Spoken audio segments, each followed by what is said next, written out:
আসসালামু আলাইকুম ওরহমতুল্লাহি ওবরাকাতুহু। আলহামদুলিল্লাহি ওয়াহদা ওয়াসসালাতু ওয়াসসালামু আলা মান লা নাবিয়্যা বা'দা ওয়া আলিহি ওয়া আসহাবিহি আজমাইন। ফাআউযু বিল্লাহি মিনাশ শাইতানির রাজীম। বিসমিল্লাহির রাহমানির রহিম। মা আতাকুমুর রাসূলু ফাখুযুহু ওয়া মা নাহাকুম আনহু ফান্তাহু। আমানতু বিল্লাহ। সম্মানীয় দিনী ভাই ও বোনেরা, আমরা আল্লাহ তাআলার উপর ভরসা করে শুরু করতে যাচ্ছি আমাদের সাপ্তাহিক নিয়মিত আয়োজন জুমাবারের আসুন ইসলাম জানি সাধারণ প্রশ্নোত্তর পর্ব। আশা করি আপনারা সকলে ভালো আছেন, সুস্থ আছেন, ঈমানের সাথে আছেন। আল্লাহ তাআলা আমাদের সকলকে ভালো রাখুন, সুস্থ রাখুন, ঈমানের সাথে রাখুন, এই প্রত্যাশা করছি। সম্মানীয় ভাইয়েরা, আমরা আর সময় ক্ষেপণ না করে আমাদের মূল পর্বে আমরা প্রবেশ করতে চাই। যারা ইতিমধ্যে আমাদের সাথে অংশগ্রহণ করেছেন তাদের সকলের কাছে বিনীত আরজ থাকবে, একটু শেয়ার অপশনে আপনারা গিয়ে একটু টাচ করুন, প্রোগ্রামটি শেয়ার করে দিন। এতে করে আমাদের অনেক ভাই বোন জেনে উপকৃত হবেন ইনশাআল্লাহ। হাসান নামক একজন জানতে চেয়েছেন, ওনার জুতা দোকান আছে, জুতার মূল্য নির্ধারিত, বাটা এবং এফেক্সের গায়ে দাম লেখা থাকে।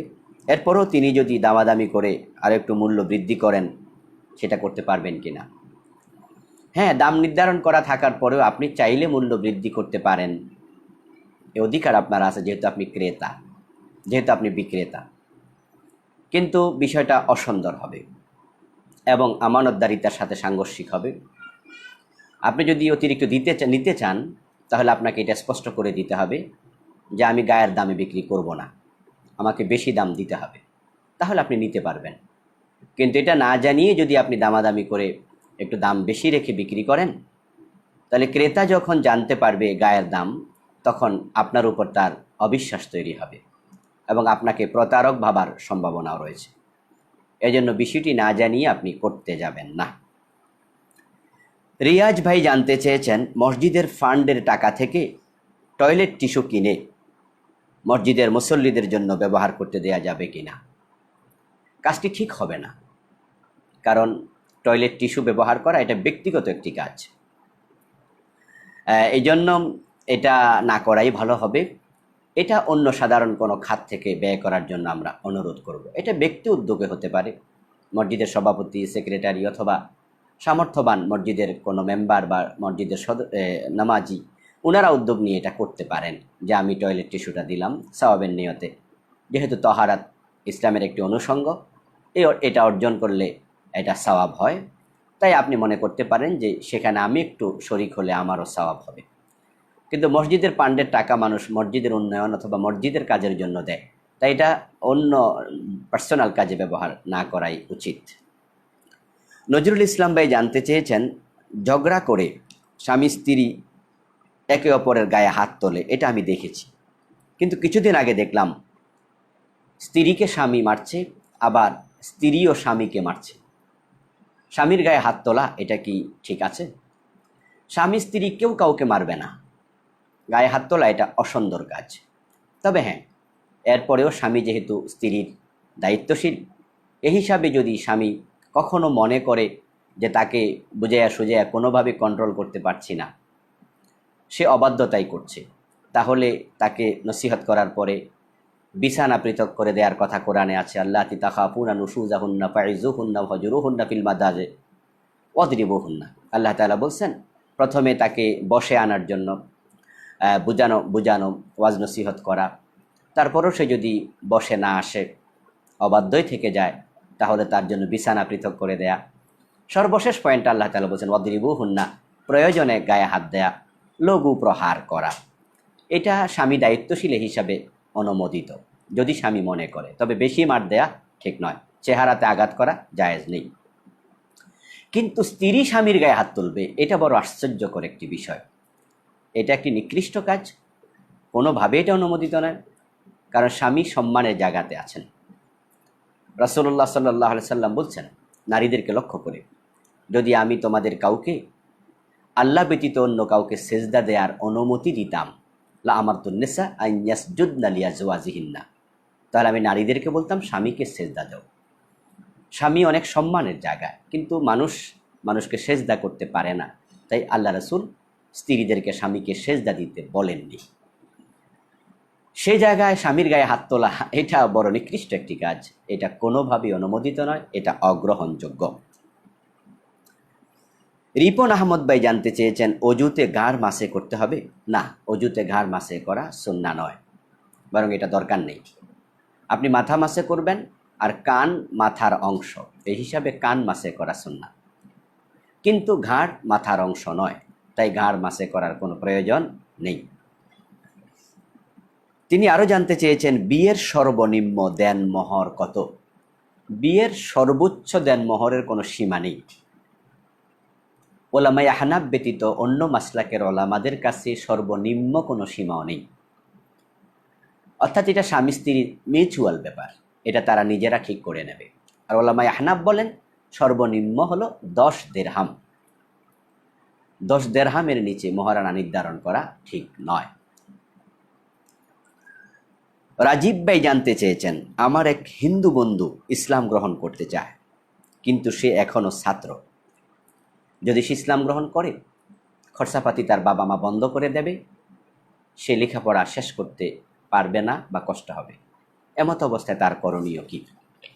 আমরা বলতে চাই, হায়াতের নির্ধারিত সীমা আমাদের জানা নেই, মৃত্যু যে কোনো সময় এসে যেতে পারে। তাই আপনি আর দেরি করবেন না, বরং আপনি তাড়াতাড়ি কালেমা পড়ে নিন। তবে এটা প্রকাশ না করলেও আপনি গোপন রাখার সুযোগ আছে, আপনি সেটা পারেন। বাবা মা থেকে টাকা পয়সা নেবেন, লেখাপড়া শেষ করবেন, তারপরে যখন আপনি সামর্থ্যবান হবেন প্রকাশ করবেন। আর আপনি কালেমাটা পড়ে নেন তাড়াতাড়ি। কালেমা পড়ে এটা আপনি গোপন রাখতে পারেন, আপনার বন্ধু বান্ধব কয়েকজনকে জানিয়ে রাখতে পারেন, যেন আপনার মৃত্যুর পরে তারা বলতে পারে আপনাকে যেন না পোড়ানো হয়, সেই জন্য। আর যদি আপনি গোপন রাখেন, তাহলে আপনি মুমিনই থাকবেন। কালেমা পড়ে নিন, এবং আপনি সতর্ক থাকা লাগবে। মা বাবার কাছে যাওয়া যাবে, তাদের থেকে টাকা পয়সা আনা যাবে, তাদের হালাল পাক খাওয়া যাবে, কিন্তু কোনোভাবেই পূজার অনুষ্ঠানে অংশগ্রহণ করা যাবে না। আপনি সতর্ক থাকবেন, শিরিক হয় এমন কাজ করা যাবে না। কিন্তু আমি আপনাকে বলবো, কালেমা পড়তে এক মুহূর্ত দেরি নয়, কারণ এমনও তো হতে পারে যে আপনি আজকেই মারা যাবেন।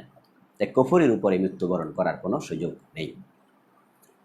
জাকির আহমদ ভাই জানতে চেয়েছেন, গর্ভবতী অবস্থায় তালাক দিলে কি তালাক হবে?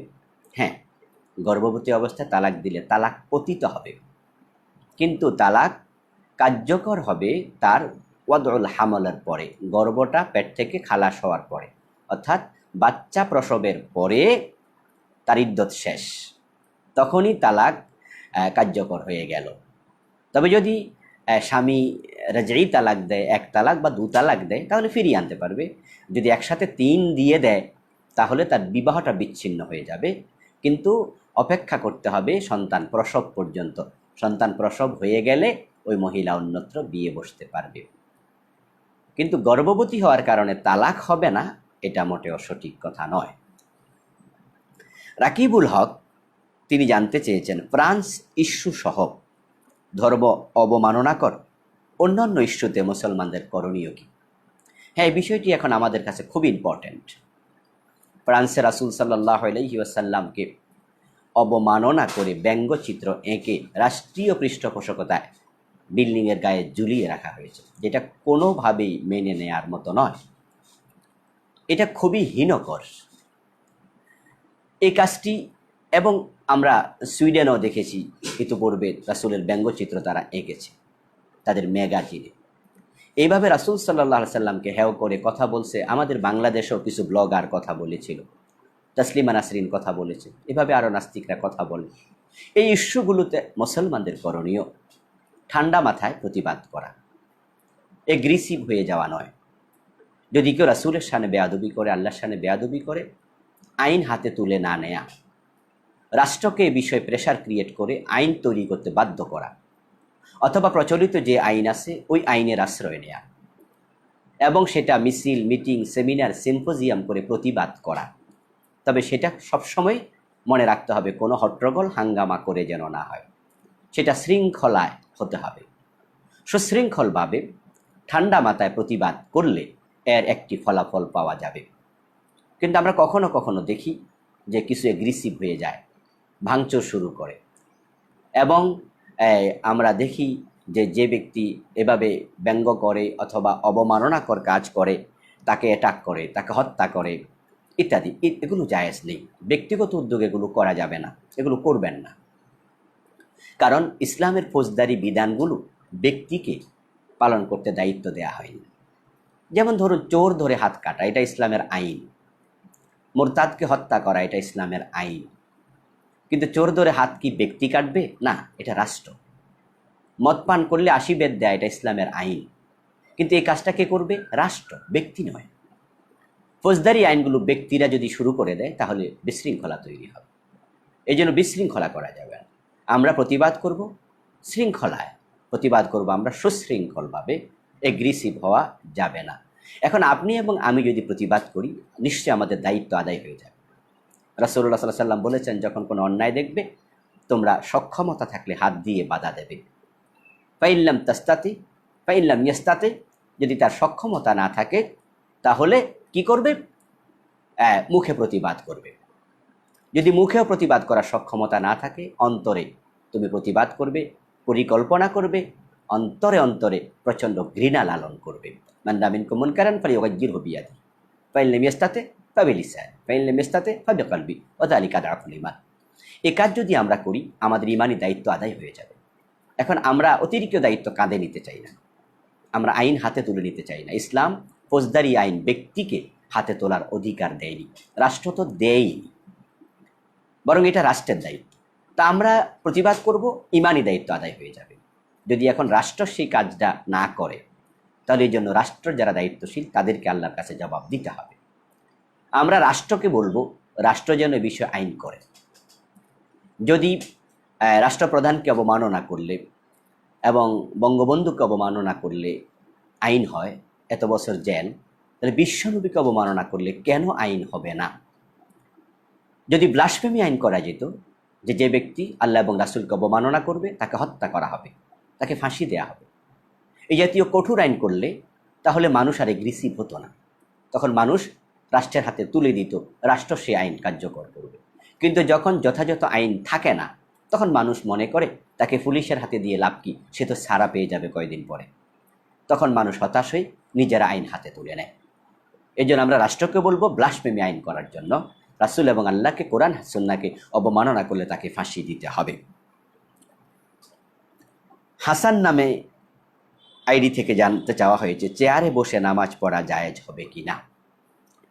চেয়ারে বসে নামাজ পড়া, এই প্রসঙ্গটি আজকে খুবই জরুরি।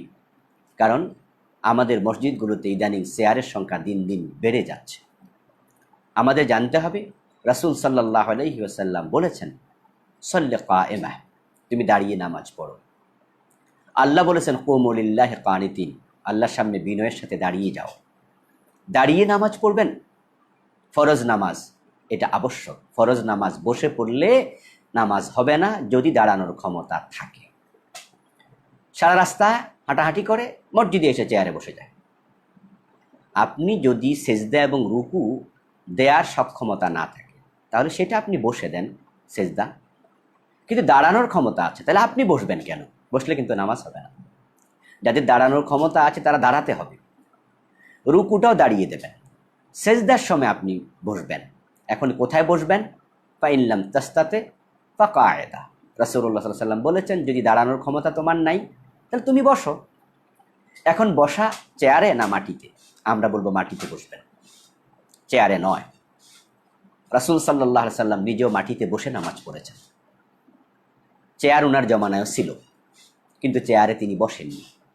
কারণ নামাজ হচ্ছে বিনয় প্রকাশের সর্বশ্রেষ্ঠ মাধ্যম।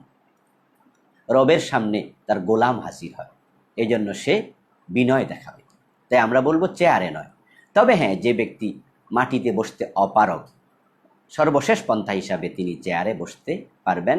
শুয়ে পড়ার তুলনায় চেয়ারে বসে পড়ার পক্ষে আমরা কথা বলবো, কারণ যেহেতু বসতে বলা হয়েছে, কমপক্ষে চেয়ারও হলে বসাটা তো আমল হলো। আর যে ব্যক্তি বসাতেও কোনোভাবে সক্ষম নয়, সে মাটিতেও বসতে পারে না, চেয়ারও বসতে পারে না, ফাআলা জানবিন, তাহলে সে 500 দেশের উপরে এক সাইডের উপরে সে শুয়ে নামাজ পড়বে কেবলামুখী হয়ে। যদি সে 500 দেশও শুতে না পারে তাহলে সে মাথা এবার উপরের দিকে দিয়ে পশ্চিম দিকে পা দিয়ে কেবলার দিকে পা দিয়ে কেবলামুখী হয়ে নামাজ পড়বে। লিটন ভাই জানতে চেয়েছেন, প্রবাসে আছি, মালিক ন্যায্য বেতন দেয় না, তার দোকান থেকে চুরি করা যাবে? মোটেও না। মালিক যদি ন্যায্য বেতন নাও দেয়, আপনি যতটুকু পেয়েছেন তা নিয়ে সন্তুষ্ট থাকবেন। মালিক যদি আপনার হক নষ্ট করে, সেজন্য মালিক আল্লাহর কাছে জবাব দেবে। কিন্তু আপনি যদি চুরি করতে যান তাহলে আপনি তো চোর হয়ে গেলেন, মালিকের হক নষ্ট করলেন। সুতরাং এই সুযোগ আপনার নেই, চুরি করা যাবে না। যদি সুযোগ থাকে প্রয়োজনে এখান থেকে ট্রান্সফার হয়ে আপনি অন্য কোনো কোম্পানিতে জয়েন করবেন, ভিন্ন চাকরি নেবেন। এই সুযোগ যদি না থাকে স্বল্পে তুষ্ট থাকবেন। আল্লাহ তৌফিক দান করুন।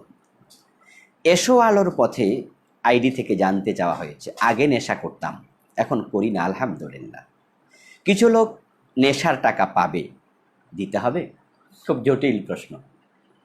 আপনি আগে নেশা করতেন, এখন করেন না, এই জন্য আপনাকে আমরা ধন্যবাদ জানাচ্ছি। কিন্তু সে টাকা পাবে, টাকাটা তার পাওনা। যেহেতু পাওনা টাকা, তাই আমরা মনে করি আপনি দিয়ে দেন।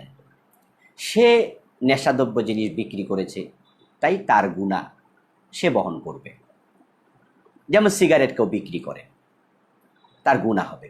এখন যদি কেউ কিনে টাকা না দেয়, বললো সিগারেট বিক্রি করো মিয়া, কিসের টাকা, আমারে দাও, আমি খেয়ে ফেলি, ঠিক হবে না। সিগারেট বিক্রি করা গুনাহ, যে করবে সে গুনাহগার হবে, কিন্তু যে কিনবে সে টাকা দিতে হবে। টাকা দিয়ে কিনে এটাও গুনাহ, কিন্তু টাকা না দেয়াটা বিশৃঙ্খলা, একজনের হক নষ্ট করা। তা আপনার কাছে নেশার টাকা পাবে, আপনি সেটা দিয়ে দেন। হ্যাঁ, সেটা দিয়ে দেন, যেহেতু তার হক, সে পাবে, এটাই আমরা মনে করি। আব্দুল আলিম ভাই জানতে চেয়েছেন, রমজানের ভাঙতি রোজাগুলো লাগাতার রাখতে হবে নাকি ভেঙে ভেঙে রাখলেও চলবে? না, লাগাতার রাখতে হবে না, শুধুমাত্র রমজানের রোজার কাফারা লাগাতার রাখতে হয়। কিন্তু যদি ভাঙতি হয়, ভাঙতি রোজা লাগাতার রাখার কোনো প্রয়োজন নেই, আপনি ভেঙে ভেঙেও রাখতে পারবেন। যারা ইতিমধ্যে আমাদের সাথে অংশগ্রহণ করেছেন, আমি বলবো মেহরবানি করে একটু শেয়ার করে দিন, অন্য ভাইয়েরা বোনেরা উপকৃত হবে। ইমাম মাহাদির সৈনিক এই আইডি থেকে জানতে চেয়েছেন, মসজিদে গিয়ে না বসে যদি সুন্নাত নামাজ আদায় করি তাহলে কি তাহিয়াতুল মসজিদের 2 রাকাত নামাজ আদায় হয়ে যাবে? হ্যাঁ, হয়ে যাবে। অর্থাৎ মসজিদে ঢুকে সরাসরি বসতে মানা করা হয়েছে। যদি আপনি ফরজ নামাজও পড়েন, সুন্নাত নামাজ পড়েন, যে কোনো নামাজ আপনি পড়েন 2 রাকাত 4 রাকাত, তাহলে আপনার 2 রাকাত তাহিয়াতুল ওযু যদি আপনি নাও পড়েন, আপনার অসুবিধা নেই। তবে সময় থাকলে তাহিয়াতুল ওযু পড়বেন, আমরা সাজেস্ট করি। মুজাহিদ আলী ভাই জানতে চেয়েছেন, প্রাইস বন্ড ক্রয় করা যাবে কি? হ্যাঁ, প্রাইস বন্ড ক্রয় করা যাবে। প্রাইস বন্ড সরকার থেকে আপনি কিনলেন, সেটা আবার নির্ধারিত টাকায় আপনি ফিরে পাবেন নির্ধারিত সময়ে। তাহলে অতিরিক্ত যেটা পায় সেটা সরকারের পক্ষ থেকে দেয়া গিফট, প্রণোদনা। যেহেতু প্রাইস বন্ডে কেউ মূল অঙ্ক হারায় না, সেহেতু এটা জুয়া না। যদি এটাকে লটারি বলা হয়, লটারির মতো, কারণ অনেক দেয়, তার মাঝে কিছু লোককে তারা প্রণোদনা দেন, গিফট দেন, সকলকে তো আর দেওয়া সম্ভব না। যেহেতু মূল টাকা হারিয়ে যায় না, সেই হেতু প্রাইস বন্ড কিনতে অসুবিধা নেই। আবু ইউসুফ ভাই জানতে চেয়েছেন, আমার ভাই আমার মায়ের সাথে কথা বলে না, আমরা তার সাথে কথা বললে কি গুনাহ হবে? না, মোটেও না, গুনাহ হবে না। সে তার মায়ের সাথে কথা বলছে না, এই জন্য সে গুনাহগার হবে। আপনি আপনার ভাইয়ের সাথে কথা বলতে পারবেন। তবে হ্যাঁ, তাকে মানসিকভাবে যদি আপনি একটু দুর্বল করতে চান, যে মায়ের সাথে কথা বলছো না, একটা বেয়াদবি হয়ে যাচ্ছে, এই চিন্তা নিয়ে আপনি যদি করতে চান, তাহলে আপনি মাঝে মাঝে কথা না বললে গুনাহ হবে না। তবে সেটা যেন 3 দিন পার না হয়। আপনি মাঝে মাঝে কথা না বলে তাকে একটু হিট করেন, মেন্টালি একটু তাকে প্রেশার করেন, সে যেন বোঝে যে আমি আমার মায়ের সাথে কথা না বলার কারণে আমার ভাই বোনেরা আমার সাথে কথা বলা বন্ধ করে দিচ্ছে। তবে 3 দিনের বেশি যেন সেটা না হয়, সেদিকে খেয়াল রাখতে হবে। শাকিল নামে একজন ভাই জানতে চেয়েছেন, হিজবুত তাওহীদ সম্পর্কে জানতে চাই, ওরা কি গোমরাহ? হিজবুত তাওহীদের কর্মকাণ্ড দেখে তাদেরকে হকপন্থী বলার কোনো সুযোগ আছে আমি মনে করি না, বরং তাদেরকে গোমরাই বলতে হয়। হিজবুত তাওহীদ নামে যে দলটি বাংলাদেশে কাজ করছে, আমরা দেখি যে তারা নামাজ পড়া সিস্টেমটাকে পরিবর্তন করে দিয়েছে। এবং তাদের যে মূল পীর বাইজিদ খান পন্নী, সম্ভবত আমি দেখেছি ওনার ভিডিওতে উনি বিড়ি টানতেছে বসে বসে। হ্যাঁ, এবং আমরা দেখি যে তারা নারী পুরুষ একসাথে তারা বসে মিটিং করে। এবং বর্তমান যে তার লিডার আছে ওনাকে আমি দেখি যে হিন্দু বৌদ্ধ খ্রিস্টান সবাই নাকি জান্নাতে যাবে, এমন কথাও তিনি বলেন। হিজবুত তাওহীদ নামটা দিয়েছে তাওহীদের, কর্মটা তাওহীদের পরিপন্থী। এই জন্য তাদের ব্যাপারে সতর্ক হওয়া দরকার, সাবধান হওয়া দরকার। তানভীর ভাই জানতে চেয়েছেন, টাকার বিনিময়ে ম্যাচ খেলা জায়েজ হবে? আমাকে টাকা দিয়ে অনেক জায়গায় খেলতে নেওয়া হয়, আমি যেতে পারবো না? আমরা বলবো যে খেলাকে পেশা হিসাবে গ্রহণ করা ঠিক নয়। আল্লাহ তাআলা খেল তামাশার জন্য আমাদেরকে বানান নাই, এই জন্য খেলাকে পেশা বানাবেন না।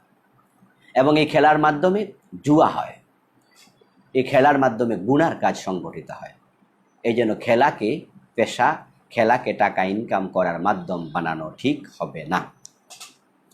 রব্বি খান জানতে চেয়েছেন, রব্বি খান নামটা সঠিক নয়, রব্বি ব্যক্তির নাম হবে না। রব্বি মানে আমার রব, আমাদের রব তো আল্লাহ, তা আমি ব্যক্তিকে রব্বি কিভাবে বলি? এই জন্য নাম হবে আব্দে রব্বি, আমার রবের গোলাম। আব্দে রব্বি, আমার রবের গোলাম, শুধু রাব্বি এ নামটা সঠিক নয়। যাই হোক, এ ভাই জানতে চেয়েছেন, আমাদের দেশের দোকানদারেরা দিনের শুরুতে সকালবেলা বাকি দিতে চায় না, এটা কি কুসংস্কার? হ্যাঁ, এটা কুসংস্কার।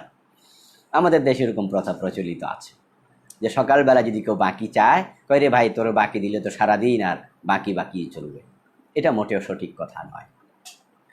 বরং যদি আপনি সকালবেলা কাউকে বাকিতে বিক্রি করেন তাহলে আপনি সওয়াব নিলেন, বিক্রি করে ব্যবসা করলেন, মাল দিলেন, এটাও মানুষের উপকার, এটাও একটা সওয়াবের কাজ, ভালো পেশা। ব্যবসা উত্তম জিনিস, এটা রাসূলের সুন্নাহ, তিনিও ব্যবসা করেছেন। হ্যাঁ, এটা আমরা জানি, মা খাদিজা ব্যবসা করেছেন, রাসূল সে ব্যবসায় সহযোগিতা করেছেন, এটা নবীরা ব্যবসা করতেন, ইমাম আবু হানিফা করেছেন, এটা ভালো কাজ। সাথে যদি আপনি বাকি দেন তাহলে আর পরোপকার বেশি করলেন, এটা আরও ভালো কাজ। এই জন্য সকালবেলা বাকি দেওয়া যাবে না, এই চিন্তা থেকে বেরিয়ে আসতে হবে, এটা মোটেও সঠিক চিন্তা নয়। জাহিদ হাসান ভাই জানতে চেয়েছেন, সন্তানের কি পরিমাণ টাকা পয়সা থাকলে মা বাবার উপর হজ ফরজ হয়?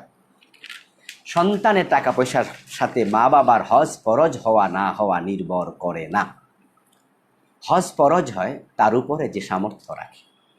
সন্তানের সামর্থ্য হলে সন্তানের উপরে ফরজ, মা বাবার সামর্থ্য হলে মা বাবার উপরে ফরজ। সম্পদের মালিক যে, হজ তার উপরে ফরজ হবে, জাকাত তার উপরে ফরজ হবে, অন্যের উপরে নয়। হ্যাঁ, যদি সন্তান তার সম্পদ থেকে মা বাবাকে মালিক বানিয়ে দেয় তাহলে মা বাবার উপরে ফরজ হবে। অথবা মা বাবাকে হজ করতে বলে সন্তান নিজের টাকা দিয়ে, তাহলে মা বাবা হজ করবে। আর হজের দিনগুলোতে কোনো ব্যক্তি যদি কাবার অঙ্গনে হাজির হওয়ার সামর্থ্য রাখে তাহলে কিন্তু ওই জায়গায় উপস্থিত থাকলে হজ ফরজ হয়ে যায়, যদি কোনো বাধা না থাকে। তাই কোনো ব্যক্তি যদি অন্যের টাকা দিয়েও হজ করতে যায়, যখন সে কাবার অঙ্গনে পৌঁছে যাবে, জিলহজ মাসের 8 তারিখ এসে যাবে, ওখানে সে পৌঁছে যাওয়ার কারণে তার উপরে হজ ফরজ হয়ে গেছে। দেশে থাকতে নফল ছিল, তার সামর্থ্য নাই, কিন্তু পৌঁছে গেছে যখন, সামর্থ্য তো এসে গেছে, তাই তখন তার হজ ফরজ হয়ে গেল। ওই ব্যক্তি যদি অন্যের টাকা দিয়ে হজ আদায় করে, পরবর্তীতে শত শত কোটি টাকার মালিক হয়, তার উপরে হজ কিন্তু দ্বিতীয়বার আর ফরজ হবে না। হজ জীবনে একবারই ফরজ। তাই যে ব্যক্তি একবার করেছে, যদি সে বালেগ হয়, তার দ্বিতীয়বার আর হজ ফরজ হবে না, পরে নফল হবে। তবে হ্যাঁ, যদি কেউ নাবালেগ অবস্থায় হজ করে তাহলে তার বালেগ হওয়ার পরে যদি আবার সামর্থ্য আসে, আবার হজ করতে হবে, তখন আবার ফরজ হবে। কারণ নাবালেগ অবস্থায় তার উপরে হজ ফরজই হয়নি যখন সে হজ করেছিল। আবু জাফর ভাই জানতে চেয়েছেন, কুকুরের গায়ের সাথে লাগলে কি কাপড় নাপাক হয়ে যাবে? হ্যাঁ, যদি কুকুরটা ভিজা থাকে, কুকুরের গাটা স্যাঁতস্যাঁতে থাকে, আপনার কাপড়ের সাথে লেগেছে কুকুরের গা, আর এতে করে কাপড়ের মাঝে ভিজা পানি লেগেছে, তাহলে আপনার নাপাক হয়ে গেছে মনে করতে হবে। কারণ কুকুর স্বাভাবিকত নাপাকি থাকে, নাপাকি খায়, নাপাকি তার গায়ে থাকে, যেখানে সেখানে শুয়ে থাকে। আর যদি শুকনা কুকুর হয়, তার গা যদি আপনার জামার সাথে লাগে, সেখানে কোনো আর্দ্রতা না থাকে, ভিজা না থাকে, তাহলে আপনার গা নাপাক হবে না, কাপড়ও নাপাক হবে না। আবদুল্লাহ ভাই জানতে চেয়েছেন, মসজিদের সভাপতি প্রকাশ্যে সুদ খায়, আবার মসজিদে দান সাদাকাও করে, বেশিরভাগ দান উনিই করেন, তিনি আবার জুমার দিন আজানও দেন, ওই মসজিদে নামাজ পড়া, তার আজান দেয়া কি ঠিক হবে? এমন ব্যক্তি সভাপতি থাকে কেমনে? এটাই তো বিস্ময়কর, এটাই তো পরিতাপ যে সুদখোর, প্রকাশ্যে সুদ খায় সে মসজিদের সভাপতি। ওই এলাকার মুসলমানরা করেটা কি? এমন সভাপতিকে বাদ দেওয়া উচিত, এক নাম্বার কথা। দ্বিতীয় হলো, তার টাকা মসজিদে নেওয়া ঠিক হবে না। এজন্য ইমাম সাহেবকে কথা বলতে হবে, এলাকার যারা মুসল্লি তাদের কথা বলতে হবে। প্রকাশ্যে সুদের ব্যবসা করে, সুদ খাচ্ছে, এই লোকের টাকা মসজিদে কেন নেবেন? ঠিক হবে না। আর সে আজান দেয়, হ্যাঁ আজান দিলে তো আজান হয়ে যাবে, অসুবিধা নেই, কিন্তু এমন ব্যক্তি আজান কেন দেবে যে সুদ খায়? সবাই জানে আজান তো মুত্তাকি পরেজগার মানুষ দেবে। ইন্নামা ইয়ামুরু মাসাজিদ আল্লাহ মান আমানা বিল্লাহ। মসজিদ তো সে ব্যক্তি আবাদ করবে যে আল্লাহর উপর ঈমান আনে। ভালো মানুষ সুদখোর ভালো ঈমানদার হতে পারে না। এই জন্য আমরা বলবো তাকে সভাপতি থেকে বাদ দিন, তার টাকা পয়সা নেওয়া বন্ধ করে দিন মসজিদে, এবং তাকে আজান দিতেও দেবেন না, তাহলে সে সুদ খাওয়া ছেড়ে দেবে ইনশাআল্লাহ। ক্ষণিকের মুসাফির নামক আইডি থেকে জানতে চাওয়া হয়েছে, মৃত ব্যক্তি স্বপ্নে যদি কিছু চায় করণীয় কি? যদি মৃত ব্যক্তি স্বপ্নে কিছু চায় তাহলে আপনি তার জন্য দোয়া করবেন বেশি বেশি করে। সে অন্য যাই কিছু চাক তা দেয়া বাধ্যতামূলক নয়, যে সে চেয়েছে আমাকে 50 টাকা দে তাই আপনি এটা গরিবকে দিতে হবে, এরকম কিছু নয়। সে বলছে আমাকে খাবার দে তাই গরিবকে দিতে হবে, এরকম কিছু নয়। তবে হ্যাঁ, যদি সে কিছু চায় আর সেটা গরিবকে দেওয়ার মতো হয়, দিতে পারেন, স্বপ্নই। কিন্তু তার জন্য দোয়া বেশি দরকার। তার চাওয়াটা প্রমাণ করছে সে আপনার দোয়ার হকদার, সে দোয়াজ। এই জন্য যারা স্বপ্নে দেখবেন আপনার আপনজন কিছু চাচ্ছে, সবচেয়ে বেশি তার জন্য দোয়া, ইস্তেগফার করুন, তার জন্য দোয়া করুন, এবং দান সাদাকাও তার পক্ষ থেকে আপনি করতে পারেন। শামীম হোসেন ভাই জানতে চেয়েছেন, অজু করার পর কাউকে গালি দিলে অজু ভেঙে যাবে? গালিতে এমনি দেয়া যাবে না, গালি তো খুব খারাপ জিনিস। যদি আপনি কোনো মুমিনকে গালি দেন সেটা কবিরা গুনাহ হয়। হাদিসের সিবাবুল মুমিন ফুসুকুন, মুমিনকে গালি দেয়া ফিস্ক, কবিরা গুনাহ। এজন্য এটা অজু থাক আর না থাক করা যাবে না, গালি দেওয়া যাবে না। তবে হ্যাঁ, যদি কেউ অজু করে গালি দেয় এত অজু ভেঙে যাবে ব্যাপারটা তা মোটেও নয়। অজু ভাঙ্গার কারণ সমূহের মাঝে গালি দেয়া পাওয়া যায় না। সাইফুল ইসলাম ভাই জানতে চেয়েছেন, আবাসিক হোটেলে চাকরি করা জায়েজ হবে? আবাসিক হোটেলে চাকরি করতে কোনো বাধা নেই, তবে হোটেলে চাকরি করে কোনো নাজায়েজ কাজের সাথে জড়িত হওয়া যাবে না। হোটেলে চাকরি করেন তাই মদ সাপ্লাই দিতে হবে, মদ পরিবেশন করতে হবে, তাহলে ওই হোটেলে চাকরি করা যাবে না। হোটেলে চাকরি করছেন সেখানে কোনো মেয়ে সাপ্লাই দিতে হবে, অথবা কোনো নারীকে হোটেলের যে গেস্ট তার কাছে নিতে হবে, এমন কাজে আপনি জড়িত হতে পারবেন না। ওয়ালা তাআওয়ানু আলাল ইসমি ওয়াল উদওয়ান, আল্লাহ তাআলা বলছে গুনার কাজে কোনো রকমের সহযোগিতা করা যাবে না। সুতরাং আবাসিক হোটেলে কোনো সমস্যা নয় চাকরি করতে, সমস্যা হলো অন্যায় কাজে সহযোগিতা করা। যদি এমন কোনো হোটেল থাকে আপনি সেখানে অন্যায় করতে বাধ্য হন, তাহলে এমন হোটেলে চাকরি নেওয়া যাবে না। সাইমা নামে একজন বোন জানতে চেয়েছেন, আমার বেতনের টাকা আমার স্বামীকে না জানিয়ে মা বাবাকে দিতে পারবো? হ্যাঁ বোন, নিশ্চয়ই দিতে পারবেন, কারণ স্ত্রীর বেতনের টাকার উপরে স্বামীর কোনো হক নেই। স্বামীর দায়িত্ব স্ত্রীকে পরিপালন করা, খাবার দেয়া, কাপড় চোপড় দেয়া, ওষুধপাতি দেয়া, এটা স্বামীর দায়িত্ব, কিন্তু স্বামীকে দেয়া স্ত্রীর দায়িত্ব না। এখন আপনি বলবেন যে আমার স্বামী আমাকে চাকরি করার অনুমতি দিয়েছে। হ্যাঁ, অনুমতিটা এহসান, সে না দিলেও পারত, দিয়েছে, এহসান করেছে, কিন্তু এহসান করার কারণে স্ত্রীর বেতনের টাকার মালিক স্বামী হয়ে যায়। তাই আপনি চাইলে তাকে না জানিয়ে আপনার মা বাবাকে দিতে পারবেন। তবে হ্যাঁ, দাম্পত্য জীবনের সুখের একটি বিষয় আছে, কলহ যেন তৈরি না হয়, তাই আপনার স্বামীর সাথে পরামর্শ করবেন, দুজনে মিলে খরচ করবেন। তবে গোপনে দেওয়ার সুযোগ আপনার আছে, যেহেতু আপনি ইনকাম করেন। উল্লেখ্য যে স্বামীর টাকা থেকে অনুমতি ব্যতীত মা বাবাকে দেয়া যাবে না, স্ত্রীর জন্য বৈধ নয়। স্বামীর টাকা অনুমতি নিয়ে দিতে হবে, আর নিজের টাকা হলে দেয়াতে কোনো আপত্তি নেই। আল আমিন নামে একজন ভাই জানতে চেয়েছেন, ইসলামে স্ত্রী এবং কৃতদাসী উভয়ের সাথে শারীরিক সম্পর্ক বৈধ, এ কথা কি ঠিক?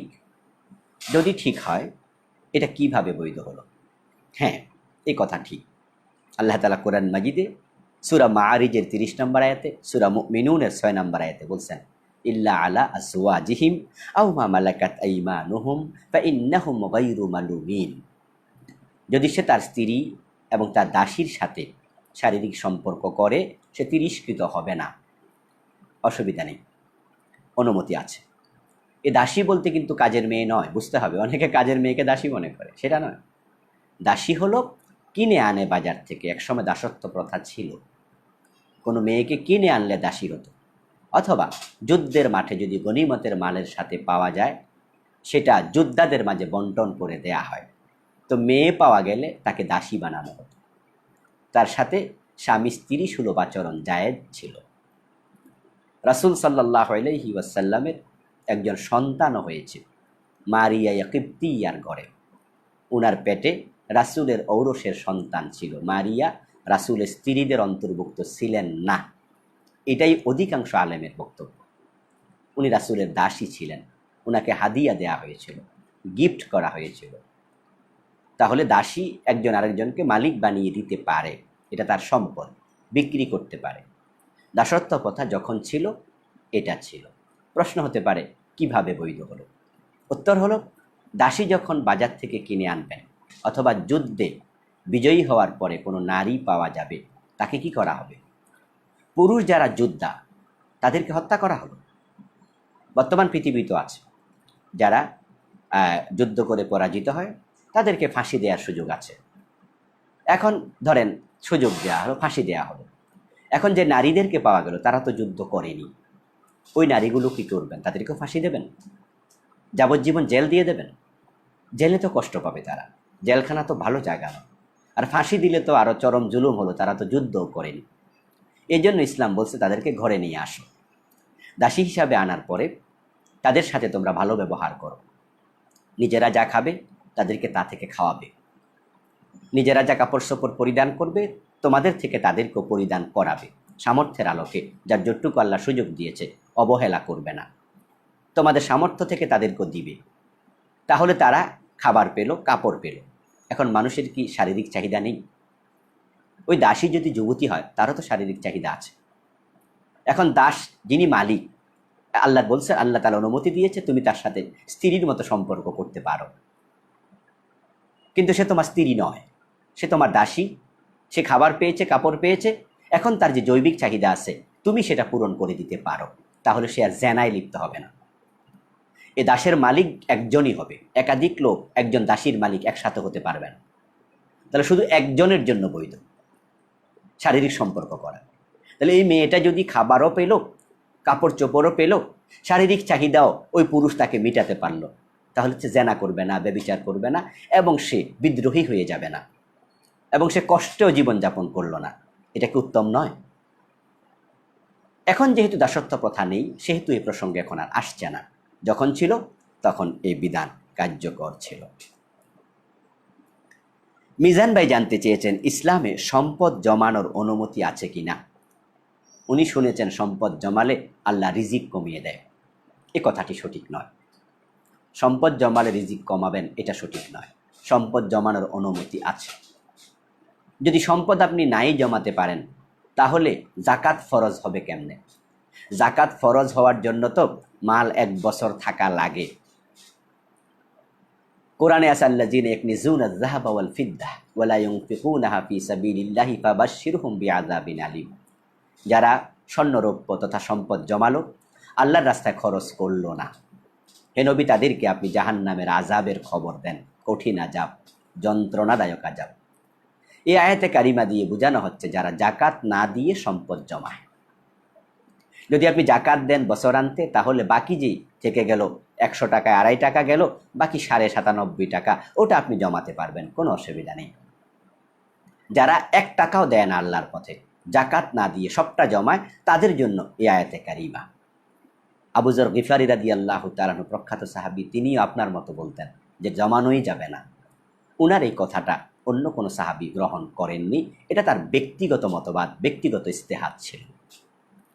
তা আমরা বলবো সম্পদ জমানোর সুযোগ আছে। না হয় আমরা বাড়ি করব কি দিয়ে, গাড়ি কিনবো কি দিয়ে, হজে যাব কিভাবে, হজে যেতেও তো টাকা জমাইতে হবে, জাকাত দিলেও তো 1 বছর জমাতে হবে। সুতরাং সম্পদ জমাতে আপত্তি নেই, তবে জাকাত না দিয়ে জমানো যাবে না। হোসাইন ভাই জানতে চেয়েছেন চোরাই মাল কেনা জায়েজ আছে কি? না, চোরাই মাল কেনা যাবে না। যদি আপনি জানেন যে এটা কেউ চুরি করে এনে বিক্রি করছে, তাহলে কেনা মানি হলো চোরকে সাহায্য করা, সে আরও চুরি করতে উদ্বুদ্ধ হবে। এই যে বাংলাদেশের মসজিদগুলোতে জুতা চুরি হয়, কি যে কষ্টকর একটি ব্যাপার। জুতা চুরি হয় কেন? কারণ তারা এটা বিক্রি করতে পারে। যদি কেউ চোরাই মার্কেট থেকে জুতা না কিনতো কম দামে, তাহলে জুতা চোর কিন্তু জুতা কয় জোড়া চুরি করবে? 2 জোড়া 3 জোড়া, এরপরে সে ব্যবহার করবে। 10 জোড়া আছে, বিক্রি করতে পারে না, তাহলে সে চুরিটা করবে কেমনে? 10 জোড়া ব্যবহার করতে তার তো অনেক দিন লাগবে। কিন্তু যখন আমরা কম দামে কেনার সুযোগ পাই, চোরাই মাল আমরা কিনি, তখন চোরেরা চুরি করতে আরও উৎসাহিত হয়। এই জন্য চোরাই মাল কেনা যাবে না, এটা জায়েজ হবে না। জেনে শুনে কিনলে আপনি গুনাহগার হবেন। আফরুজা নামে একজন বোন জানতে চেয়েছেন, মহিলা শিক্ষিকা হায়াত চলাকালে কোরআন শিক্ষা দেবেন কিভাবে? হায়াত চলাকালে কোরআন পড়া জায়েজ নাই, এজন্য তিনি পড়বেন না, বরং তিনি তাদেরকে পড়তে দেবেন, পড়তে বলবেন। তিনি পড়াবেন না, নির্ধারিত অংশ পড়তে দেবেন। একজন স্টুডেন্টকে দিয়ে আরেকজন স্টুডেন্টকে তিনি পড়াবেন, নিজে ডিরেকশান দেবেন, কিন্তু নিজে সরাসরি তেলাওয়াত করা ঠিক হবে না। আব্দুল আলিম ভাই জানতে চেয়েছেন, আমার প্রস্রাবের রাস্তা দিয়ে মাঝে মাঝে সাদা পানি বের হয়, পাতলা পানি বের হয়, তাতে কি গোসল ফরজ হবে? না ভাই, গোসল ফরজ হবে না, তবে অজু করতে হবে। যদি আপনি কোনো ইবাদত করতে চান, অজুটা ভেঙে যাবে। উত্তেজনা ব্যতীত যদি প্রস্রাবের রাস্তা দিয়ে পানি বের হয়, তাহলে গোসল ফরজ হয় না। উত্তেজনা সহ যদি বের হয়, স্পারম, বীর্য, সাদা পানি, তাহলে আপনাকে গোসল করতে হবে। উত্তেজনা যেহেতু আপনি এখানে বলেননি, সেহেতু আমরা বলছি আপনার গোসল ফরজ হবে না। জুলফিকার আলী ভাই জানতে চেয়েছেন, ইকামতের সময় মুসল্লিগণ কখন দাঁড়াবে? একামতের সময় মুসল্লিগণ কখন দাঁড়াবে এ বিষয়ে সুস্পষ্ট কোনো বর্ণনা হাদিসে পাওয়া যায় না, বরং এটা মুস্তাহিদিন কেরামের ইস্তেহাদ মাত্র। কোনো মুস্তাহিদ বলেছেন যে তারা আজান শুরুতে আজানের মাঝখানে, আজানের শেষে, যখন মনে চায় দাঁড়াবে। কোনো মুস্তাহিদ বলেছেন আজানের শুরুতে দাঁড়াবে, কোনো মুস্তাহিদ বলছেন হাইয়া আলাস সালাহ বললে দাঁড়াবে, কোনো মুস্তাহিদ বলেছেন কাদ কামাতিস সালাহ বললে দাঁড়াবে। রাসূলুল্লাহ বলছেন লা তাকুমু হাত্তা তারাউনি, যে হে তোমরা আমার মুসল্লিরা, আমার সাহাবারা, আমি হুজরা থেকে বের হয়েছি এমনটা না দেখলে তোমরা দাঁড়াবে না। অর্থাৎ নামাজের জন্য দাঁড়িয়ে দাঁড়িয়ে অপেক্ষা করা রাসূল পছন্দ করতেন না। এই জন্য তিনি বলছেন আমি বের হই নাই, একামত দিয়ে দিও না, দাঁড়াইও না, বরং আমাকে দেখলে একামত দাও, তখন তোমরা দাঁড়াইতে পারো। তো সাহাবাই কেরাম রাসূল সাল্লাল্লাহু আলাইহি ওয়াসাল্লাম যখন হুজরা থেকে বের হতেন, একামত মুয়াজ্জিন দিতেন, আর সাথে সাথে ওনারা দাঁড়িয়ে যেতেন। তাই যদি কেউ একামতের শুরুতে দাঁড়িয়ে যায়, এই হাদিসের আলোকে দাঁড়াতে পারবে। আর যদি আগ থেকে কাতারবদ্ধ হয়ে বসে থাকে, হাইয়া আলাস সালাহ বলে দাঁড়াতে পারবে, কাদ কামাতিস সালাহ বলে দাঁড়াতে পারবে। কিন্তু যদি কাতারটা আগ থেকে সোজা না থাকে, আর কাদ কামাতিস সালাহ বললে আপনারা দাঁড়ান, এর আগে বসে থাকেন, তাহলে আপনি দাঁড়ালেন, একামত শেষ হয়ে গেল, ইমাম সাহেব নামাজ শুরু করে দিল, কাতার সোজা করতে করতে তাকবীরে উলা আপনি হারিয়ে ফেললেন, ইমাম কেরাত শুরু করে দিল। এজন্য আমরা বলবো কাতার যদি সোজা থাকে তাহলে কাদ কামাতিস সালাহ বললেও দাঁড়াতে পারেন, কোনো নিষেধাজ্ঞা ইসলামে নেই। আর কাতার যদি সোজা না থাকে, আর একটু আগে দাঁড়িয়ে যাবেন, যেন কাতার সোজা করে তাকবীরে উলা সহ নামাজ পড়তে পারেন। নন্দিত জাতি নিন্দিত গন্তব্যে এ আইডি থেকে জানতে চেয়েছেন, মসজিদের বারান্দায় মুর্দা গোসল করানো যাবে? না, করানো যাবে না। কারণ মুর্দার শরীরটা নাপাকি থাকে, মুর্দার শরীরে নাপাকি থাকে, পেটে চাপ দিলে পসরা পায়খানা বের হতে পারে, আর মসজিদ অপবিত্র হয়ে যাবে। এই জন্য মসজিদের বারান্দায় করানো যাবে না, কারণ বারান্দা মসজিদেরই অংশ। তাই গোসলটা দিতে হবে মসজিদের বাহিরে। গাজী মামুন ভাই জানতে চেয়েছেন, চাকরি টেকানোর জন্য জেনে শুনে বেদাতি কাজ করা জায়েজ হবে? অর্থাৎ ইমামতি টেকানোর জন্য উনি বোঝাতে চেয়েছেন। ইমামতি টিকানোর জন্য বেদাত করবেন, এটা ঠিক না। কিন্তু ইমামতি চলে গেলে আরও খারাপ ইমাম ঢুকবে, তাহলে আপনি যদি কম্প্রোমাইজ করেন, যেমন ধরেন এক জায়গায় ওখানে মিলাদ কেয়াম হয়, ইমাম নতুন আসছে, উনি মিলাদ কেয়ামের পক্ষের লোক নয়, এসে যদি উনি মিলাদ কেয়াম প্রথম জুমা থেকে বন্ধ করে দেয়, পরের জুমায় চাকরিটা চলে গেল, তাহলে উনি মিলাদ কেয়াম যে বেদাত এই কথাটা বলার সুযোগও তো পাইল না।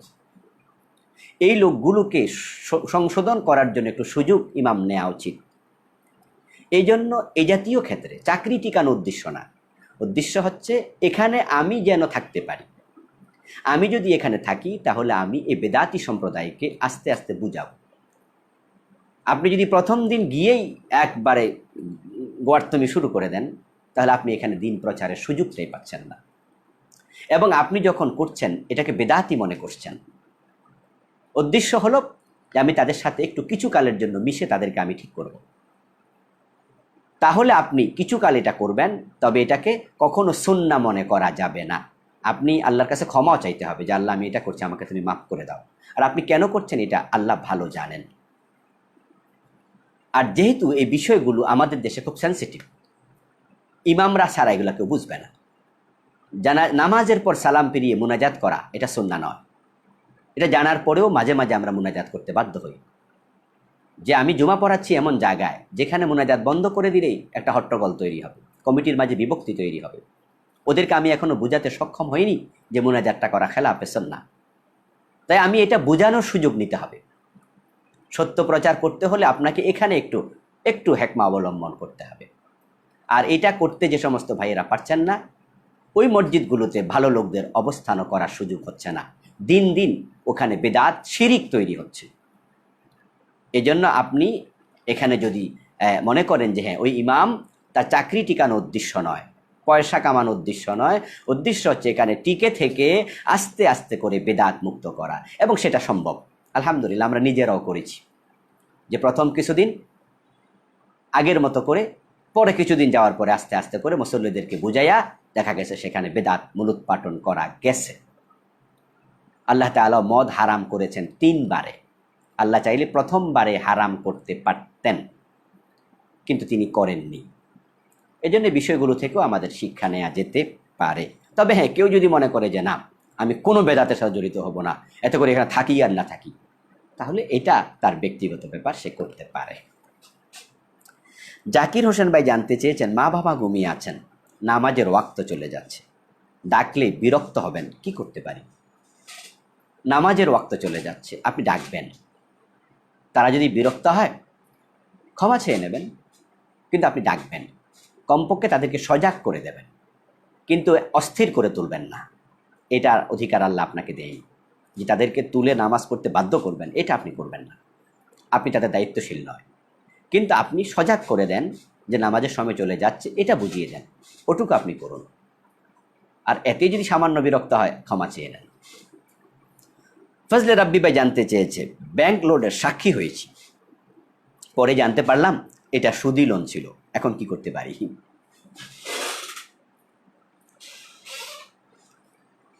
ব্যাংক লোনের সাক্ষী হয়েছেন, পরে জানলেন এটা সুদি লোন ছিল, এখন কি করতে পারেন? এখন আপনি তওবা করেন, ক্ষমা চান। যেহেতু জানতেন না, আশা করা যায় আপনি সহজে ক্ষমা পেয়ে যাবেন। কিন্তু জেনে শুনে কোনো সুদি লোনের সাক্ষী হওয়ার সুযোগ ইসলামে নেই। যে সুদ খায়, যে সুদ দেয়, যে সুদ লিখে, সুদের সাক্ষী থাকে, সমান অপরাধী হবে 4 জন। সুতরাং জেনে শুনে সাক্ষী হওয়া যাবে না। ভুলে হয়েছেন, আশা করি আল্লাহ আপনাকে ক্ষমা করবেন, তওবা করুন, ক্ষমা চেয়ে নিন। মোরশেদ নামক একজন ভাই জানতে চেয়েছেন, 2012 সালে চাকরি পাওয়ার সময় 1 লাখ টাকা জামানত রেখেছি, 2020 সালে ফেরত পেয়েছি। ফেরত পাওয়ার আশা ছিল না, পেয়েছি, জাকাত দিতে হবে? এ বিষয়ে ওলামায়ে কেরামের বক্তব্য পাওয়া যায় একটু দুটি ভিন্নরূপ বক্তব্য। একদল ওলামা বলছেন টাকাটা যেহেতু নিজের অধীনে ছিল না, জামানত দিয়ে দিয়েছেন, সেহেতু তা আপনার উপর জাকাত ফরজ নয়। আরেক দল আলেম বলেন মালিকানা আপনার ছিল, যদিও টাকাটা হাতে ছিল না, তাহলে আপনি জাকাত দেবেন। পাওয়ার সম্ভাবনা নেই, পাইলে দেবেন, তা আপনারটা ঠিক তাই। তা আমি আপনাকে বলবো যে আপনি জাকাতটা মাসে মাসে দিলে হয়তো হালকা হয়ে যেত। এখন একসাথে পেয়েছেন, আপনার জাকাত অনেক টাকা এসে যাবে। এই তো ভাবছেন যে আমি যদি এখন 2012 থেকে 2020 8 বছর বা 7 বছরের জাকাত দিই, তাহলে তো আমার 14-15 হাজার বা কম বেশি টাকা 17-18 হাজার টাকা চলে যাবে, লস হয়ে গেল। না, জাকাতে কোনো দিন লস হয় না। আপনি যে 17-18 হাজার টাকা দিলেন জাকাতের, এটা আপনার আমলনামায় যোগ হয়ে যাবে, সাথে সাথে অ্যাকাউন্টে যোগ হয়ে যাবে, এবং কমপক্ষে আপনার 1 টাকা 10 টাকা 10 গুণ হয়ে যোগ হবে। সুতরাং এখানে ঠকার কিছু নেই। আর দ্বিতীয় হচ্ছে আপনার মালটা পবিত্র হবে, আপনার ফরজের দায়িত্ব আদায় হবে। সুতরাং এটাকে আপনি ঠকছেন মনে করবেন না। আমিও বলবো যেহেতু টাকাটার মালিকানা আপনার ছিল, তাই আপনি জাকাত দিয়ে দিন। অচেনা পথের পথিক নামক আইডি থেকে জানতে চাওয়া হয়েছে, আমি ব্যবসায়ী, মহিলা কাস্টমারের চেহারার দিকে তাকিয়ে কথা বলতে পারবো? না, দরকার নেই। মহিলা কাস্টমারের চেহারার দিকে না তাকিয়েও ব্যবসা করা যাবে। আপনি তার চেহারার দিকে না তাকিয়ে একটু নিচের দিকে তাকাইয়া ব্যবসা করবেন, এটাই হলো উত্তম। কারণ চেহারা তাকালে পরে চোখের পর্দা লঙ্ঘিত হবে, তাই সতর্ক থাকবেন। মাহবুব ভাই জানতে চেয়েছেন, আমার বয়স 17, ঘরের সকলের ছোট আমি। ঘরের বড়রা তারা নাটক সিনেমা সহ বিভিন্ন অপরাধ করছে, নাটক সিনেমা দেখছে, আমি কি করতে পারি? আপনি ছোট মানুষ, তাদেরকে উপদেশ দিন, বুঝান, অনুরোধ করুন, দিনের কথা বলুন, দিনের বই পড়ান, ওয়াজ নসিহত শোনান, আদবের সাথে কথা বলুন। বেয়াদবি করা ঠিক হবে না। যেহেতু আপনার দায়িত্ব নেই, তাই আপনি অনুরোধ করবেন, আপনার ওটুকুতে যথেষ্ট। যদি আপনি সিনিয়র কেউ হতেন তাহলে আমরা আপনাকে বলতাম এটা আপনার দায়িত্ব, কিন্তু যেহেতু আপনি জুনিয়র, মোস্ট জুনিয়র, সকলের ছোট, তাই আপনি অনুরোধ করবেন, আবদার করবেন, বুঝাবেন, দ্যাটস এনাফ। মৃত্তিকা নদী, এই আইডি থেকে জানতে চাওয়া হয়েছে, বিভিন্ন মালের প্যাকেটে আরবি লেখা থাকে, এখন এই আরবি লেখাগুলো পায়ের নিচে পড়লে কি গুনাহ হবে? যে কোনো লেখাই সতর্কতার সাথে আমাদের থাকা উচিত। ইচ্ছা করে পায়ের তলায় দেয়া ঠিক নয়, কারণ লেখাটা শিক্ষার বাহন, এই অক্ষরগুলো, তাই শিক্ষার প্রতি আমাদের শ্রদ্ধাবোধ থাকা উচিত। তাই আমরা পায়ের তলায় জেনে বুঝে দেব না। এখন জুতার তলায় তো জুতা কোম্পানির নাম লেখা থাকে, তো আরব দেশে জুতা কোম্পানির নাম তো আরবিতেই হবে। এই অবস্থায় যদি অক্ষরগুলো পায়ের তলায় পড়ে তাহলে কোনো গুনাহ হবে না। প্যাকেটের মাঝে যে গায়ের নাম থাকে এগুলো কোরআন হাদিসের বিষয় না। আরব দেশে যে সিনেমা হয়, ওই সিনেমার নামটা আরবিতেই লেখা হয়, তো সিনেমার পোস্টার যদি পায়ের তলায় পড়ে গুনাহ হবে নাকি? কোরআন হাদিস যেন পায়ের তলায় না পড়ে সতর্ক থাকা লাগবে। তবে আমি বলবো যেই কোনো অক্ষরকে আমরা শ্রদ্ধা, যেহেতু আমি বলেছি এটা শিক্ষার বাহন, আমরা শ্রদ্ধা দেখাতে চাই। শিপন ভাই জানতে চেয়েছেন, ইমামের পেছনে নামাজ পড়লে সামি আল্লাহ হলিমান হামিদা বলতে হবে? সামি আল্লাহ হলিমান হামিদা বলতে হবে কি? ইমামের পিছনে নামাজ পড়লে সামি আল্লাহ হলিমান হামিদা আপনার বলা লাগবে না। রব্বানা লাকাল হামদ অথবা রব্বানা ওয়ালাকাল হামদ, অতটুকু যথেষ্ট। ইমাম আবু হানিফা, শাফি, মালিক সহ অধিকাংশ ইমামের এটাই বক্তব্য। আর কিছু কিছু ওলামা বলেছেন সামি আল্লাহ হলিমান হামিদা, রব্বানা ওয়ালাকাল হামদ দুটাই বলবে ইমামের পিছনেও। আর ইনফেরাদি নামাজ যদি হয়, একাকী নামাজ যদি হয়, তাহলে সামি আল্লাহ লিমান হামিদা, রব্বানা লাকাল হামদ দুটাই বলা সুন্নাহ। ফিরোজ ভাই জানতে চেয়েছেন, কোন সময় কোরআন তেলাওয়াত, কোন সময় কোরআন তেলাওয়াত শোনা যাবে না? যে সময় কোরআন, ওই সময় কোরআন তেলাওয়াত শোনাও যাবে না। যে সময় কোরআন তেলাওয়াত করা যাবে না, ওই সময় কোরআন তেলাওয়াত শোনাও যাবে না। যেমন ধরুন আপনি টয়লেটে আছেন, কোরআন তেলাওয়াত করা যাবে না, শোনাও যাবে না। আপনি স্ত্রীর সাথে আছেন, শারীরিক সম্পর্কে আছেন, ওই অবস্থায় কোরআন তেলাওয়াত করাও যাবে না, শোনাও যাবে না। আপনার উপর গোসল ফরজ, এই অবস্থায় আছেন, কোরআন তেলাওয়াত করা যাবে না, শোনাও যাবে না। এখন অমনোযোগী অবস্থায় যদি আপনার কানে তেলাওয়াত পৌঁছে যায় সেটা ভিন্ন কথা, কিন্তু ইচ্ছা করে শোনা যাবে না, কারণ এটা ইবাদত। কোরআন তেলাওয়াত যেমন ইবাদত, কোরআন শোনাটাও ইবাদত। তাই আপনি নাপাক অবস্থায়, টয়লেট অবস্থায়, স্ত্রীর সাথে সংসর্গ অবস্থায় আপনি ইবাদত করবেন না। তরিকুল ইসলাম ভাই জানতে চেয়েছেন, রাস্তা দিয়ে হাঁটার সময় যদি কোনো বেপরদা নারী সামনে পড়ে যায় তার দিকে তাকালে গুনাহ হবে? ইচ্ছা করে তাকালে গুনাহ হবে, ইচ্ছা করে তাকাবেন না। যদি অনিচ্ছাকৃত তার চেহারার দিকে আপনার চোখ পড়ে যায় তাহলে আপনি চোখ ফিরিয়ে আনবেন। আপনি চোখ ফিরিয়ে আনলে গুনাহগার হবেন না। অনিচ্ছাকৃত যেটা পড়েছে সেটা আল্লাহ ক্ষমা করে দেবেন। রাসূলুল্লাহ সাল্লাল্লাহু আলাইহি ওয়াসাল্লামকে প্রশ্ন করা হয়েছিল, সুইলান নবী আন নাজরিল ফুজআ, আল্লাহর হাবিবকে হঠাৎ দৃষ্টির ব্যাপারে প্রশ্ন করা হয়েছে। তিনি বলছেন, ফাসরিব বাসারাক, তুমি তোমার চোখ ফিরিয়ে আনো, তোমার চোখ ফিরিয়ে দাও। তাহলে আপনি চোখ ফিরিয়ে আনতে হবে। মোহাম্মদ নাজিম ভাই জানতে চেয়েছেন, নবী মুহাম্মদ সাল্লাল্লাহু আলাইহি ওয়াসাল্লামের ইন্তেকালের সময় হযরত ফাতেমা আজরাইলকে দেখেছেন, এটা কি সঠিক? এমন কোনো বক্তব্য আমার চোখে পড়েনি হাদিসে। আজরাইলকে তো দেখা যায় না। আজরাইল যে সুরতে আসে ফেরেশতা, ওই সুরতে তাকে দেখা যায় না। এক সময় তিনি মানুষের সুরতে আসতেন জান কবজ করার জন্য, মুসার কাছে এসেছিলেন। মুসা আলাইহিস সালাম রেগে তাকে থাপ্পড়ও দিয়েছিলেন, চোখে একটা কানা হয়ে গিয়েছিল। সহিহ মুসলিমে এসেছে হাদিস, সহিহ বুখারীতে এসেছে। তখন তিনি মানুষের সুরতে আসতেন, কিন্তু পরবর্তীতে তিনি মানুষের সুরতে আর আসতেন না, তাই ওনাকে দেখা যায় না। সুতরাং হযরত ফাতেমা রাদিয়াল্লাহু তাআলা আনহা আজরাইলকে দেখেছেন রাসূলের ইন্তেকালের সময়, এমন কোনো বক্তব্য আমার চোখে পড়ে নাই। শাকিল খান জানতে চেয়েছেন, একজন আলেম বলেছেন হযরত ওসমান রাদিয়াল্লাহু তাআলা আনহু জুমার দিন 2 আজান চালু করে বেদাত করেছেন। ওই আলেমের বক্তব্য কি সঠিক? ইন্না লিল্লাহ, এটা মোটেও সঠিক নয়। হযরত ওসমানকেও বেদাতি বানিয়ে ছেড়ে দিল। ওই আলেম হয়ে গেল একমাত্র সুন্নি, একমাত্র সহি। এই আলেম চরম বেয়াদবি করেছে হযরত ওসমানের শানে। হযরত ওসমানের শানে দৃষ্টতা পোষণ করেছে। ওই আলেমকে ক্ষমা চাওয়া উচিত, তওবা করা উচিত।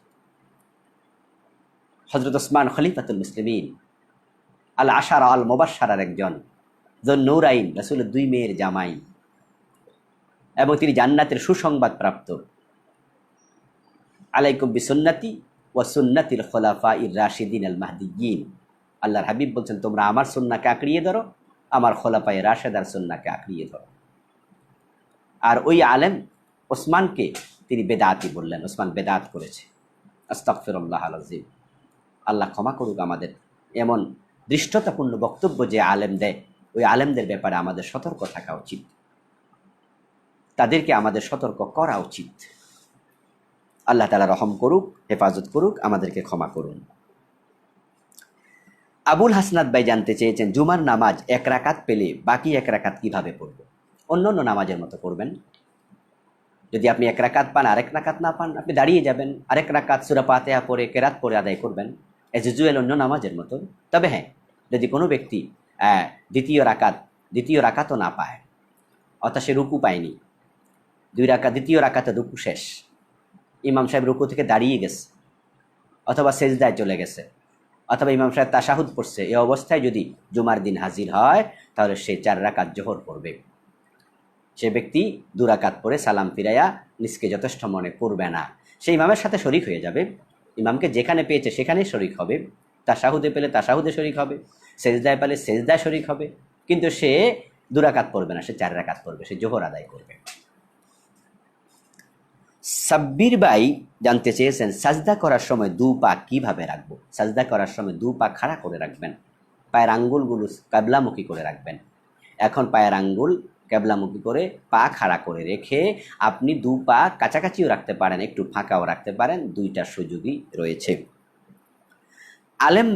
আলম নামে একজন ভাই জানতে চেয়েছেন, বিয়ে করার উদ্দেশ্যে একজন মেয়েকে কতবার দেখা যাবে? বিয়ে করার উদ্দেশ্যে একজন মেয়েকে একাধিকবার দেখা যাবে, কোনো অসুবিধা নেই। আপনি একবার দেখেছেন, তারপরে ভুলে গেছেন, 6 মাস পর আবার দেখতে গেছেন, অসুবিধা নেই। অথবা একবার দেখেছেন, আপনাকে বলা হলো পরবর্তীতে যে মেয়েটা তো বেশি করে সেজে গুজে এসেছিল, বিউটি পার্লারে সেজেছে, বেশি করে আটা ময়দা মাখছে, কালো সুন্দর হয়ে গেছে। আপনি এটা শোনার পরে যদি মনে করেন যে আমি আরেকবার দেখব, এবং তাকে বলে দেয়া হবে এখন যেন কোনো রকমের আপনার সৌন্দর্যের উপকরণ ব্যবহার না করে সে যেন না আসে, তাহলে আমি আরেকবার দেখতে চাই, কোনো অসুবিধা নেই, আপনি দ্বিতীয়বারও দেখতে পারবেন, কোনো অসুবিধা নেই। ফারহান নামে একজন ভাই জানতে চেয়েছেন, মসজিদে ব্যবহৃত টিনের গায়ে যদি গরুর ছবি থাকে, নামাজে কোনো সমস্যা হবে? হ্যাঁ, মসজিদে টিন লাগানো হয়, সেখানে গরুর ছবি বা কোনো প্রাণীর ছবি থাকলে সেটা ঠিক নয়, হাদিসে নিষেধ আছে।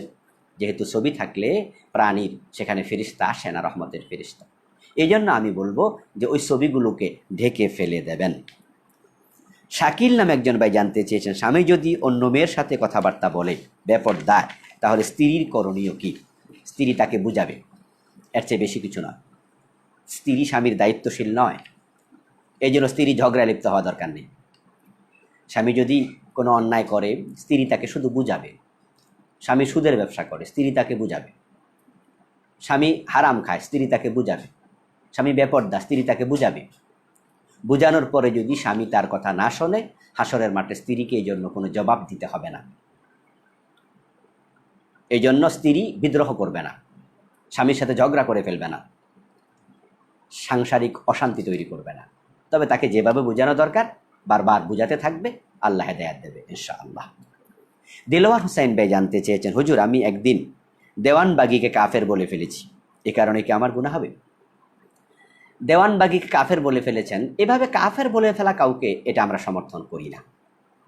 কাজের মাঝে কুফরি আছে, কাজটাকে কুফরি বলুন, বলুন এই লোকটা কুফরি করে, তার এই কাজটা কুফরি, এই কাজটা শিরিক, এই লোকটা শিরিক করে, এই লোকটার এই কাজটা শিরিক, এভাবে বলুন। কিন্তু ব্যক্তিটাকে মুশরিক অথবা কাফের, এটা বলা ঠিক না। কারণ হচ্ছে যদি সে কাফের হয় তাহলে তো হইলই আপনার কথা ঠিক, আল্লাহ না করুক যদি সে কাফের না হয় তাহলে ফতুয়া দেওয়ার কারণে, তাকে কাফের বলার কারণে ওই ফতুয়া আপনার দিকে ফিরে আসবে। তো অন্যের ব্যাপারে কথা বলতে গিয়ে আমি নিজে রিস্কে কেন যাব? রিক্সি কথাবার্তা বলবো না, আমরা নিজেকে রিক্সে ফেলে দেব না। এই জন্য আমরা সরাসরি কাউকে এভাবে কাফের বলবো না, যতক্ষণ না সে নিজেকে কাফের বলে, সে নিজে মোরতাদ ঘোষণা না করে, ততক্ষণ আমরা তাকে মোরতাদ বলবো না। তাসলিমা নাসরিনকে আমরা কেন বলি? কারণ সে নিজে বলেছে। এইভাবে নাস্তিক ব্লগারগুলোকে আমরা কেন নাস্তিক বলি, অমক অমক তমক নাস্তিক বলি আমরা? কারণ সে নিজে বলেছে যে সেগুলো মানে না। কিন্তু যারা এগুলো বলবে না, তাদের কথা কাজে প্রকাশিত হয়ে যায়, তারা নাস্তিক কিন্তু বলে না। তখন আমরা বলবো যে সে নাস্তিক্যবাদী, সে নাস্তিকতা লালন করে, কিন্তু সরাসরি তাকে নাস্তিক, তাকে কাফের, সে কুফরি লালন করে, সে শিরিক লালন করে, সে শিরিক করে, এরকম আমরা বলবো মানুষকে সতর্ক করার জন্য। কিন্তু ব্যক্তিকে সরাসরি আমরা কাফের মুশরিক বলতে চাই না। ইয়াসিন ভাই জানতে চেয়েছেন, নামাজের মধ্যে ঠোঁট না নেড়ে কোরআন তেলাওয়াত করা যাবে? না, ঠোঁট না নাড়লে তো কোরআন তেলাওয়াত হবে না। আপনি ধ্যান করলেন, ঠোঁট বন্ধ করে ধ্যান করা যায় কোরআন তেলাওয়াতের, কিন্তু যদি ঠোঁট না নড়ে তালাফুজ হবে না। কারণ কিছু কিছু অক্ষর তো আছে যেগুলোর মাখরাজি ঠোঁটের মাঝখানে, দাঁতের আগায়। তাহলে আপনি কিভাবে বলবেন? ঠোঁট না নাড়লে তো অক্ষর উচ্চারণই হবে না, মাখরাজ থেকে হবে না। এই জন্য ঠোঁট না নেড়ে ধ্যান করা যায়, তেলাওয়াত করা যায় না। এভাবে নামাজ পড়লে নামাজ হবে না। আপনি কমপক্ষে নিজে শুনতে হবে, নিজে ঠোঁট নাড়ছেন অস্ফুট স্বরে, এটা নিজে না শুনলে তেলাওয়াত বলে গণ্য হবে না। ফিরোজ ভাই জানতে চেয়েছেন, কাঁকড়া খাওয়া কি জায়েজ আছে? না, ওলামায়ে আহনাফ বলেন এটা মাকরুহু তাহরিমি। মাছ ছাড়া সামুদ্রিক অন্য কোনো প্রাণী খাওয়া যাবে না, এটাই হচ্ছে ওলামায়ে আহনাফের ফতোয়া। আর অন্যান্য মাসলাকের ওলামাগণ বলেন যে পানিতে যে সমস্ত প্রাণী জন্ম নেয়, পানিতেই থাকে, এগুলো আপনার উভয়চর নয়, জলেও থাকে স্থলেও থাকে এমন না, শুধু জলে থাকে এমন সকল মাখলুক খাওয়াই জায়েজ। এই জন্য অন্যান্য মাসলাকে কাঁকড়া খাওয়া জায়েজ আছে, কিন্তু আমাদের মাযহাবের আলোকে আমরা ফতোয়া দিচ্ছি মাছ ছাড়া অন্য কোনো সামুদ্রিক প্রাণী খাওয়া যাবে না, মাকরুহে তাহরিমি। মোল্লা নাজমুল ভাই জানতে চেয়েছেন, মা বাবা যদি সন্তানের উপর জুলুম করে সন্তানের করণীয় কি? সন্তানের করণীয় ধৈর্য ধরা, মা বাবার জন্য আল্লাহর কাছে দোয়া করা। কিন্তু মা বাবার সাথে কোনো বেয়াদবি করার কোনো অধিকার ইসলাম সন্তানকে দেয়নি। মা বাবা জুলুম করছে, তাদের জবাব তারা আল্লাহর কাছে দেবে, কিন্তু সন্তান হিসাবে আপনি জুলুম করবেন না, আপনি বেয়াদবি করবেন না, বরং আপনি ধৈর্য ধরুন, তাদের হক আপনি যথাযথ আদায় করুন। যদি আপনি তাদের হক আদায় করেন, তাহলে আপনার সন্তান আপনার প্রতি পরবর্তীতে হক আদায় করবে। আপনি বেয়াদবি করেন, আপনার সন্তান বেয়াদবি করবে। মা বাবা তাদের জুলমের বিষয়টা আল্লাহর কাছে ছেড়ে দিন, এর চেয়ে বেশি কিছু করা যাবে না। আল্লাহ তাআলা যা বললাম এই কথাগুলো আমাদেরকে আমল করার তৌফিক দিন, বিশেষ করে আমাকে আমল করার তৌফিক দিন। সম্মানীয় ভাইরা, অনেকে অনেক প্রশ্ন করেছেন, সকলের প্রশ্নের উত্তর দেওয়া সম্ভব না একদিনে। ইনশাআল্লাহ আমরা ভবিষ্যতে যদি করতে পারি, আগামী শুক্রবারে আল্লাহ যদি সুস্থ রাখেন, বাঁচিয়ে রাখেন, তাহলে আবার দেখা হবে। প্রশ্ন করবেন, ইনশাআল্লাহ জবাব পেয়ে যাবেন। অনেকেই সালাম দিয়েছেন, ওয়ালাইকুম আসসালাম ও রাহমাতুল্লাহি ওয়া বারাকাতুহু, সালামের জবাব দিয়ে দিলাম। আপনারা আমার জন্য দোয়া করবেন, আমি আপনাদের জন্য দোয়া করি। আল্লাহ আমাদের সকলকে সুস্থ রাখুন, ভালো রাখুন, ঈমানের সাথেই রাখুন। আল্লাহুম্মা আমিন। সুবহানাকাল্লাহুম্মা বিহামদিক, আশহাদু আল্লা ইলাহা ইল্লা আনতা, আস্তাগফিরুকা ওয়া আতুবু ইলাইক। যারা এখনও শেয়ার করেননি, মেহেরবানি করে শেয়ার করে দিন। আসসালামু আলাইকুম ওয়া রাহমাতুল্লাহি ওয়া বারাকাতুহু।